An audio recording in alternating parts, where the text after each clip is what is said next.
Les acteurs de la microfinance veulent intégrer les technologies de la communication et de l'information pour améliorer leur rendement. Ils ont ouvert une rencontre à Ouagadougou sur la question. Et puis des produits sains pour une vie saine, le ministre en charge de l'environnement, Salif Ouedraogo, a visité un jardin qui fait la promotion de produits bio. Athlétisme, le Burkina Faso sur la première marche des 11e championnats d'Afrique junior de la région 2 d'athlétisme qui ont pris fin hier à Ouagadougou. Mesdames, Mesdemoiselles et Messieurs, bonjour. Merci de suivre le 13h15 de la télévision nationale du Burkina Faso. Les acteurs de la microfinance ont débuté hier une rencontre à Ouagadougou. Ils ont choisi comme thème de réflexion la promotion et le développement du secteur de la microfinance au Burkina Faso à l'heure des technologies de l'information et de la communication. Compte rendu de cette réunion avec Nwendata Nathalie Kaoré.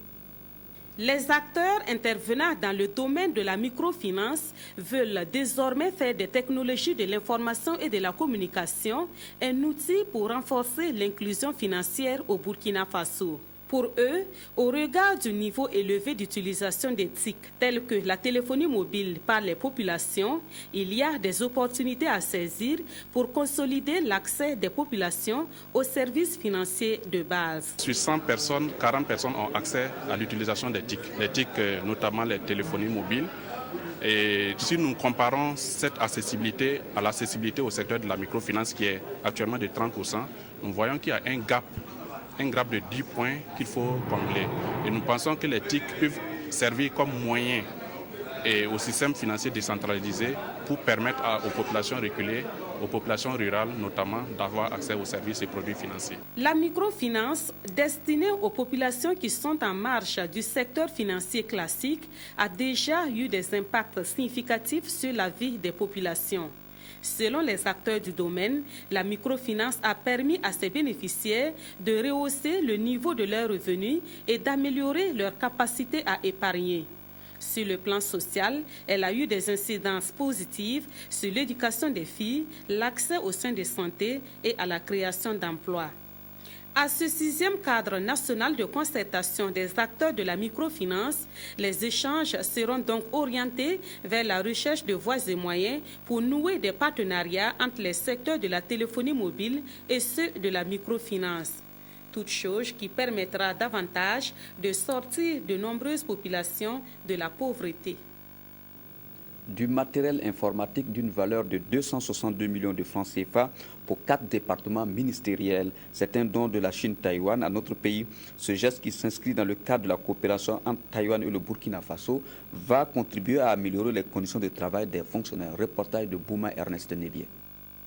Du matériel informatique à la disposition de l'administration publique burkinabé, le geste est de la Chine-Taïwan. Je crois que l'informatisation est très importante. C'est pourquoi, à partir de l'an 2000, c'est lors de la session mixte de coopération entre nos pays, on a déjà fixé des projets comme ça pour fournir des équipements informatiques pour soulager l'administration centrale du gouvernement burkinabé. Ça aussi pour augmenter l'efficacité du gouvernement burkinabé. Composé d'ordinateurs de bureau, d'imprimantes, de cartouches d'encre et d'ordinateurs portables, le tout d'une valeur d'environ 262 millions de francs CFA. Ce matériel sera mis à la disposition des 4 départements ministériels, à savoir le ministère des Affaires étrangères et de la coopération régionale, le ministère de la Défense et des anciens combattants, le département du développement de l'économie numérique et des postes et celui de l'économie et des finances. Grande était la joie du ministre d'État Djibril Yipene Bassolé à la cérémonie de remise de ce matériel. Il en a profité pour saluer une fois de plus l'excellente coopération entre le Burkina et la Chine-Taïwan avant de souhaiter bon usage de ce matériel informatique par les départements ministériels bénéficiaires. Ce n'est plus du tout un luxe, c'est un moyen de travail et les ministères bénéficiaires pourront certainement en faire un bon usage. Je crois que notre coopération avec la Chine de Taïwan est une coopération très dynamique. Ce geste n'est pas le premier, il n'est pas non plus le dernier. Très prochainement, la Chine-Taïwan va apporter son soutien pour la construction à Ouagadougou du nouveau siège du ministère en charge des Affaires étrangères et de la coopération régionale. Un atelier régional pour une implication véritable des leaders d'opinion des hauts-bassins dans la lutte contre le paludisme. Organisé par le ministère de la Santé, l'atelier vise à éradiquer le palud, une maladie responsable de la mort de plusieurs enfants et de femmes en grossesse. Le reportage est signé Amadou Lougué. Contrôle de la fièvre, prise et analyse rapide de sang. En moins de 15 minutes, ces deux frères sont déclarés positifs au test du paludisme. À l'image de ces deux enfants, ils sont des milliers à être victimes de cette maladie qui, selon l'OMS, tue un enfant toutes les 45 secondes.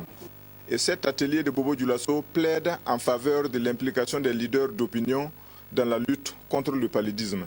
Et nous souhaitons vivement l'implication des autorités coutumières, religieuses, paramilitaires, militaires et tous ceux qui peuvent accompagner le programme national de lutte contre le paludisme à ventiler, à véhiculer les bons messages. Le but de ce programme, réduire le nombre de décès liés au paludisme avec un accent particulier mis sur les femmes enceintes et les enfants de moins de 5 ans.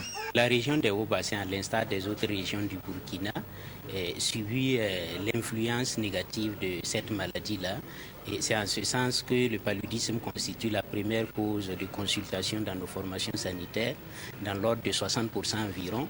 Et le paludisme constitue aussi la première cause de décès, de l'ordre d'environ nos formations sanitaires. Après la prévention du VIH, la promotion de la planification familiale, la lutte contre l'excision, la lutte contre le paludisme est un nouveau volet que nous mettons en œuvre en collaboration ici avec JPAEGO pour le programme IMC, Improving Care Malaria. Le présent atelier s'inscrit dans le cadre d'une série de rencontres de plaidoyer, des rencontres qui doivent concerner 4 régions sanitaires du Burkina Faso. 80 professionnels de santé et de psychosociaux de plusieurs pays d'Afrique aptes à repartir sur le terrain pour une meilleure prise en charge des personnes infectées par le VIH. Les lauréats ont reçu samedi dernier leur diplôme de fin de formation en présence de nombreux invités, dont le ministre des Enseignements secondaires et supérieurs, son collègue de la santé, le coordonnateur du diplôme interuniversitaire de Ouagadougou et responsable du service sanitaire de l'Assemblée nationale. Le reportage est signé Anatole Nakoulma, Anna Lucie Kéré. Médecins, pharmaciens, paramédicaux et psychosociaux venus d'horizons divers, soit une dizaine de pays, ont appris à la fois comment dépister, traiter, suivre et accompagner les patients infectés par le VIH. Ils ont également pris connaissance des recommandations de l'OMS, l'Organisation mondiale de la santé, relatives aux données en matière de VIH. Ces personnes, une fois formées, puissent rentrer dans leur pays, dispenser les connaissances qu'ils ont acquises ici. Le DU, le diplôme interuniversitaire de Ouagadougou et de Pierre-Marie Curie de Paris, a accueilli cette année son millième étudiant avec 100% de succès. Je pense que l'objectif est atteint parce qu'avec les connaissances que nous avons eu à acquérir ici, le partage d'expérience, en tout cas je pense que je suis mieux outillé pour prendre en charge les personnes vivant avec le VIH. Je pars avec la vision de l'ONU-SIDA qui dit 0 nouvelle infection au VIH, 0 décès au VIH et 0 discrimination au VIH. Le coordonnateur du TU a félicité les lauréats et lancé cet appel à l'endroit des autorités. Ne serait-ce qu'au Burkina, il y a au moins 100 000 personnes infectées par le VIH qui ont besoin de prise en charge. Donc il faut encore plus de professionnels pour aider à cette prise en charge et donc on a besoin encore de plus de moyens pour former plus de professionnels. Le ministre des Enseignements secondaires et supérieurs est revenu sur l'importance de la formation dans la chaîne de riposte contre la maladie. À quelques mois de la date butoir fixée pour l'atteinte des objectifs du millénaire OMD, il faut reconnaître que la seule mobilisation des ressources financières, le seul engagement des gouvernements et de la communauté internationale n'aurait pas suffi à atteindre les résultats spectaculaires que connaît aujourd'hui la lutte contre cette pandémie si l'on ne disposait pas de ressources humaines en quantité suffisante et surtout de qualité. Le professeur Joseph Cabo et les enseignants du diplôme interuniversitaire de prise en charge des personnes vivant avec le VIH en Afrique subsaharienne étaient tout à fait heureux d'avoir pu mettre à la disposition de leur continent plus de 1000 professionnels de santé et psychosociaux qui vont contribuer à aider à la lutte contre le VIH et à sauver des vies. Le ministère du Développement de l'économie numérique et des postes a organisé une conférence de presse ce matin à Ouagadougou. Cette conférence de presse a servi de cadre au lancement des concours TIC qui consacrent par la même occasion le démarrage des activités de la 10e édition de la SNI. La SNI 2014 sera placée sous le thème « La protection de l'enfance en ligne » et va connaître une innovation majeure, la création du Grand Prix TIC du président du FASO. Le reportage est signé Frédéric Etienne Bassenga. La 10e édition de la Semaine nationale de l'Internet et des autres technologies de l'information et de la communication se tiendra du 14 au 22 novembre prochain.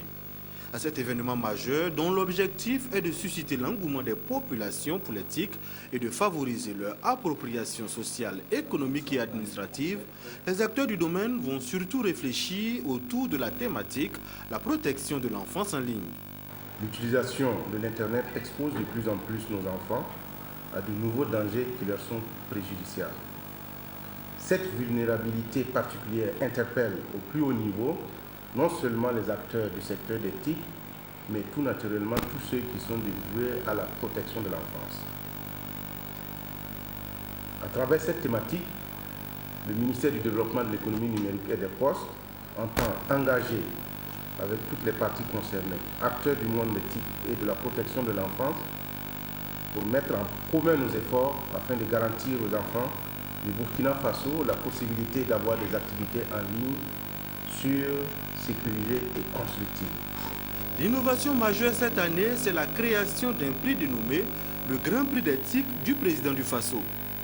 D'une valeur de 3 millions de francs CFA, ce prix va récompenser l'acteur burkinabé qui se sera le mieux illustré dans la création d'applications web aux contenus locaux, surtout adaptés aux besoins des burkinabés. C'est un concours d'excellence où pourront participer des produits et services TIC innovants à même d'apporter des solutions aux préoccupations majeures dans des domaines tels que l'éducation, la santé, l'environnement, l'amélioration des conditions de vie. Cette conférence de presse marque en fait le début des activités de la SNI 2014. Avec un budget prévisionnel de presque 129 millions de francs CFA, cette édition est placée sous le parrainage de la Commission de l'informatique et des libertés. Des produits sains dans un environnement sain pour une consommation saine. C'est le défi que l'ONG Enda Tiers-Monde, section du Burkina Faso, entend relever. Elle a créé à cet effet le jardin hors sol familial au Centre national de semences forestières de Ouagadougou. Un centre qui a reçu la visite du ministre en charge de l'environnement, M. Salifou Ouedraogo. C'était en présence de Zié Diarra et de Claudine Bikaba. Des choux, de la salade, de la tomate, bref, des légumes frais, de quoi remplir le panier de la ménagère, et cela grâce au jardin hors sol qui consiste à cultiver ces légumes et à les entretenir en les faisant pousser à l'intérieur et à l'extérieur des sacs disposés pour les besoins de la cause. Les familles ont des problèmes de nourriture. Bon, il y a le problème de lotissement, bon, il y a les problèmes de terre, alors qu'avec le jardin hors sol, que le ministre a pris l'engagement de nous accompagner, ça ferait quelque chose de plus pour nos familles qui vont manger sainement et avoir la santé. Salif Ouedraogo, en faisant le tour de ce jardin, a été visiblement impressionné par cette expérience à la portée des ménages. Aussi a-t-il félicité les responsables de l'ONG Enda Tiers-Monde. Ça, ce sont des technologies qui sont facilement maîtrisables par tout le monde, qu'on soit en milieu urbain ou en milieu rural. Je félicite vivement donc cette ONG pour ce qui est plus bien fait ici. Je vais amener mes collègues du MENA et l'agriculture qu'ils voient ce qui est fait ici et qui peut être transplanté partout ailleurs, surtout au niveau de nos établissements scolaires. On peut développer ce genre de jardins qui vont servir de lieu d'enseignement, de pédagogie et dont les produits vont servir aussi à améliorer l'alimentation de nos enfants. Le jardin hors sol familial s'inscrit en droite ligne des initiatives concourant à produire et à consommer des produits bio non dégradables. Pour l'environnement, un sujet du reste d'actualité. De son côté, le ministre de l'Agriculture et de la Sécurité alimentaire a procédé à Ouagadougou ce matin, a procédé à l'ouverture ce matin à Ouagadougou de l'Assemblée générale constitutive de l'Observatoire national du foncier au Burkina Faso. L'objectif de cet AG est de permettre aux acteurs de la question foncière de créer officiellement l'Observatoire national du foncier au Burkina Faso en adoptant ces textes constitutifs et en mettant sur place les organes de l'institution. Reportage de Nathalie Sawadgo Nabaloum. L'Observatoire national du foncier, c'est la structure qui aura désormais la charge de promouvoir une meilleure gouvernance foncière au Burkina Faso. À cette assemblée générale, il sera question de mettre en place les organes de gestion de cette institution et les textes régissant son fonctionnement. Le foncier, c'est une question sensible, complexe et qui intéresse plusieurs secteurs d'activité, plusieurs sensibilités, groupes de sensibilité, ce qui fait qu'il est nécessaire que nous puissions avoir une sorte de coordination. Mais au-delà de cette coordination, il est important d'avoir un organe qui puisse générer des informations pour permettre au gouvernement et aux différents acteurs intéressés de savoir là où il y a des problèmes, là où nous avons enregistré de bonnes pratiques à partager, toute chose qui est de nature vraiment à permettre une bonne gouvernance foncière dans notre pays. Le Millennium Challenge et Compte soutient depuis 2011 la mise en place de l'Observatoire. Et cette Assemblée générale est l'aboutissement d'un long processus. À travers l'Observatoire du foncier, c'est un véritable instrument d'information, d'alerte et d'aide de prise de décision en matière foncière qui est mis à la disposition du gouvernement burkinabé. L'idée, c'est que après les expériences de MCA et d'MCC, il faut avoir un observatoire national qui peut maintenant analyser tout ce qui a été fait et proposer aux autres partenaires et au gouvernement les meilleures pratiques pour maintenant élargir toutes ces réformes et tout ce travail de mise en œuvre qui a été fait dans le cadre du Compact. La question foncière au Burkina Faso est au centre des préoccupations majeures du gouvernement. La naissance de l'Observatoire du foncier s'inscrit dans la dynamique d'assurer aux acteurs ruraux l'accès équitable au foncier. Un projet innovant qui bénéficiera aussi de l'accompagnement de l'USAID. La Sofitex renforce les compétences de ses cadres à l'École nationale d'administration et de magistrature de Ouagadougou ENAM, où ils se sont retrouvés pour maîtriser les procédures administratives, notamment les outils et les pratiques. La session est la première d'une série de formations qui va concerner une soixantaine de cadres de la Sofitex et le financement est assuré par le Fonds d'appui à la formation professionnelle et à l'apprentissage. Le reportage est signé Ernest Kambiré. École nationale d'administration et de magistrature ENAM. Dans cette salle, les cadres de la Sofitex sont à l'école des procédures administratives. Chefs de région côtonnière, chefs des services centraux ou encore chargés de mission, ils vont tenter de maîtriser les outils et les pratiques de la procédure administrative dans leur contexte professionnel. Tout travail doit commencer par les procédures. Ça permet d'accompagner tout le monde et ça permet à tout le monde de parler le même français. Première d'une série de formations au profit d'une soixantaine de cadres supérieurs, la session est initiée en partenariat avec le Fonds d'appui à la formation professionnelle et à l'apprentissage, FAFA et l'ENAM, qui, main dans la main, affichent leur détermination à accompagner la nationale des filles textiles dans la réalisation de ses objectifs de performance. La Sofitex est une structure qui a très vite compris que le FAFA, le Fonds d'appui à la formation professionnelle, est là pour toutes les entreprises du Burkina et elle en profite vraiment depuis des années. Et aujourd'hui, c'est une formation parmi tant d'autres qui ont été déjà reçues par cette structure dans le but d'améliorer leur compétitivité qui passe par le renforcement des capacités des cadres. Bon, il y aura la rédaction administrative, pourquoi pas la déontologie. Ils ne sont pas des fonctionnaires, c'est vrai, mais il faudrait qu'ils aient une idée au moins du fonctionnement du service public. Renforcer les compétences de ces cadres, c'est améliorer entre autres l'organisation du travail, la communication, les rendements, la qualité et l'efficacité, fondement même d'une entreprise qui gagne. Pendant la saison hivernale, il n'est pas rare de voir naître des conflits entre agriculteurs et éleveurs. La prévention de ces conflits passe par une sensibilisation de ces acteurs. Cette tâche que les premiers responsables de la région du Centre-Ouest se sont attelés à Léo et à Sapoui ce jeudi 27 juin 2014 pour ensemble trouver les voies et moyens susceptibles d'éviter en amont les crises qui remettent en cause la cohésion sociale. Des discussions franches ont permis de véhiculer les messages à contenu pacifique pendant cette rencontre. Le reportage est signé Jonas Wemba. Le développement rural passe par une cohabitation pacifique entre éleveurs et agriculteurs. Et les autorités régionales du centre-ouest l'ont compris et entendent contrer les cas éventuels de conflits qui pourraient survenir entre ces acteurs du monde rural. Le gouverneur, appuyé de son équipe technique, a rencontré les populations des provinces de la Sicile et de Ziro pour discuter sur les modes alternatifs de gestion des conflits liés à l'exploitation des ressources naturelles. Nous avons eu pour mission, à l'approche de l'hivernage, d'effectuer des sorties de sensibilisation. Les modes alternatifs, c'est l'expérience que nous tentons déjà avec le MCA, avec la mise en place de certaines instances pour délivrer des attestations de possession foncière. Il y a également les cadres de conciliation foncière villageoise. Par des exposés et des débats, l'audience s'est convaincue du bien fondé des concertations et surtout de la nécessité de sécuriser les biens. Éleveurs et agriculteurs ont souhaité de voir une telle rencontre se délocaliser jusqu'au niveau village.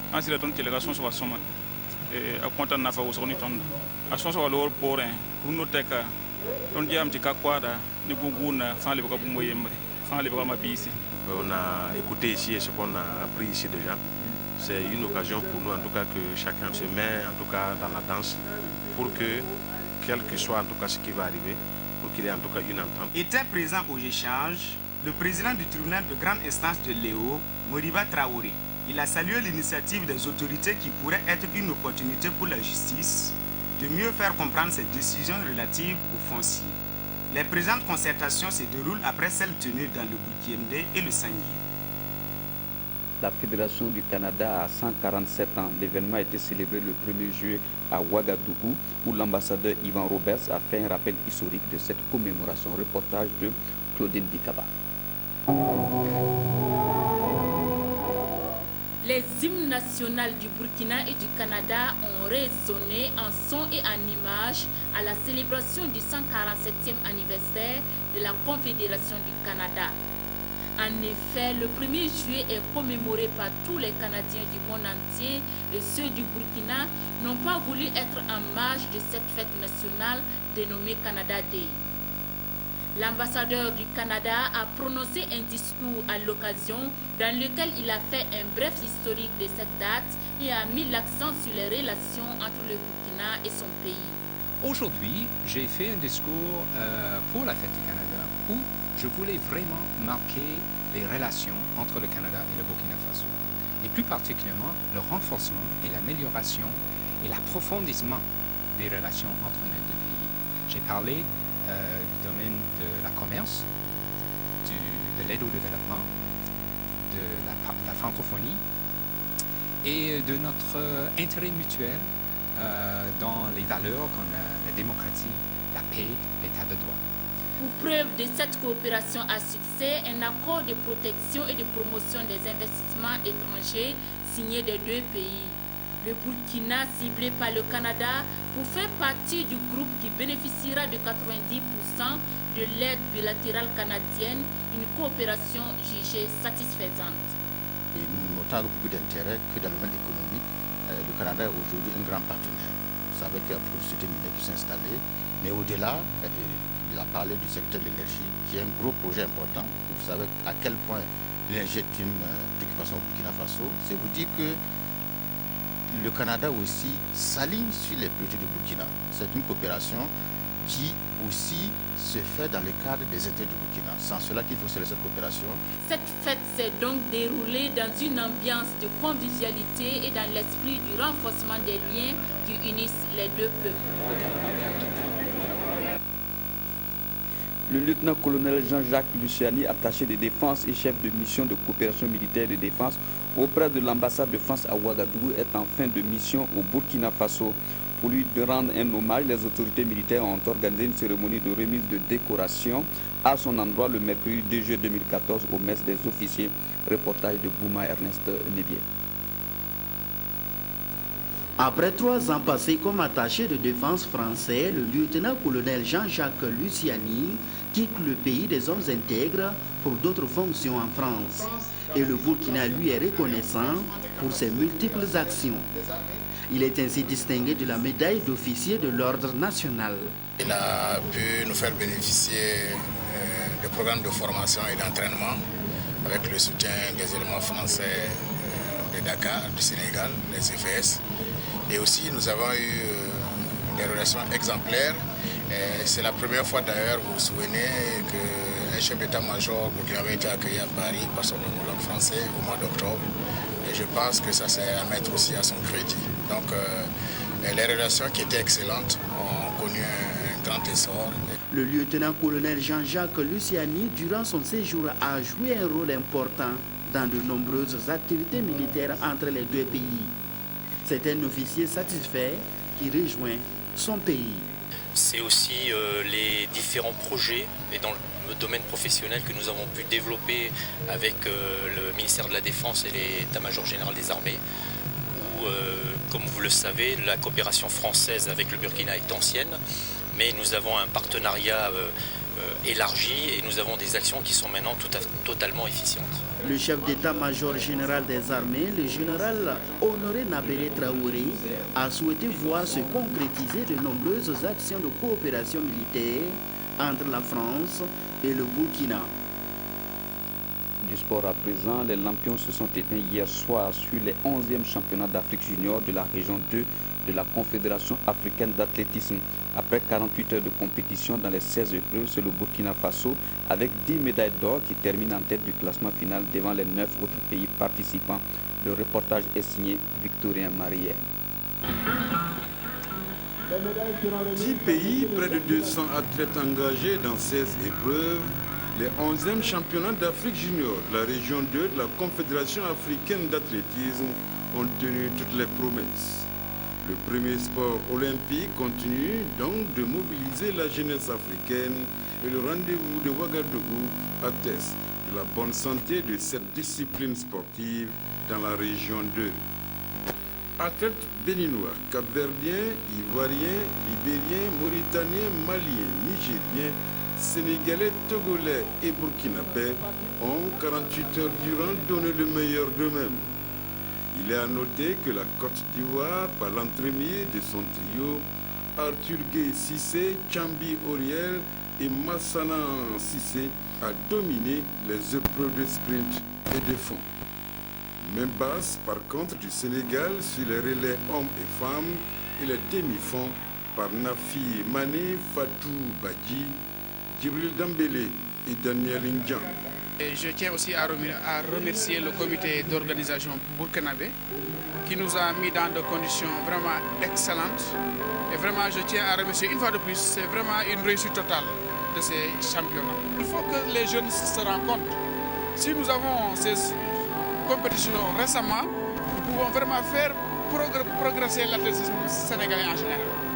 Dans les courses de fond, le Nigérien Souleymane Moudou aux 5000 mètres, Priska Amoussou et Diéou Sadibou Toustubéné aux 1500 mètres et lancés de poids ont été des concurrents de taille. Quant au Burkinabé, ils étaient d'attaque dans plusieurs épreuves. Pascaline Boro retenait ce nom, 17 ans à peine, a remporté 3 médailles d'or au saut, trilsaut, 100 mètres et 2 en argent. C'est une valeur sûre de l'athlétisme burkinabé. On a fait 2 semaines de stage avec notre coach, M. Sawadogo Missili Théophile. Il m'a dit de me concentrer seulement que ça ira. Je peux encore faire mieux à d'autres compétitions, mieux que ça. Bienvenue, Sawadogo aura également marqué ses 11e championnats d'Afrique junior de la région 2. Ce spécialiste du saut et des haies totalise 2 médailles d'or, 2 d'argent et 1 de bronze. C'est la première fois que nous remportons cette compétition des juniors, puisque quand il s'agit d'une compétition de juniors, les gens ne respectent pas les âges. Ce qui fait que nos enfants ne peuvent pas se mesurer à des gens qui sont plus âgés qu'eux. Mais pour la première fois, je crois que nous remportons la compétition avec 10 médailles d'or. Au point de vue technique également, je crois que les performances que les enfants ont réalisées, c'est vraiment à la certification générale de toute la Fédération burkinabé d'athlétisme, puisque les jeunes ont battu partout dans tous les secteurs leurs propres performances. Donc pour nous, ça augure de l'endemain meilleur et je pense qu'on pourra, avec peu de moyens, les préparer sérieusement pour les Jeux de la CEDEAO à Abidjan dans un mois.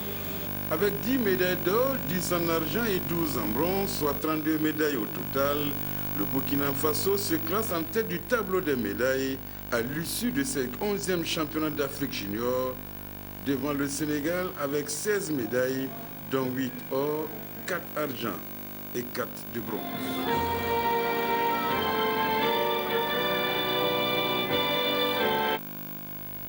Ainsi se referme votre journal. Merci de l'avoir suivi. Je vous retrouve demain à 13h15 pour d'autres informations.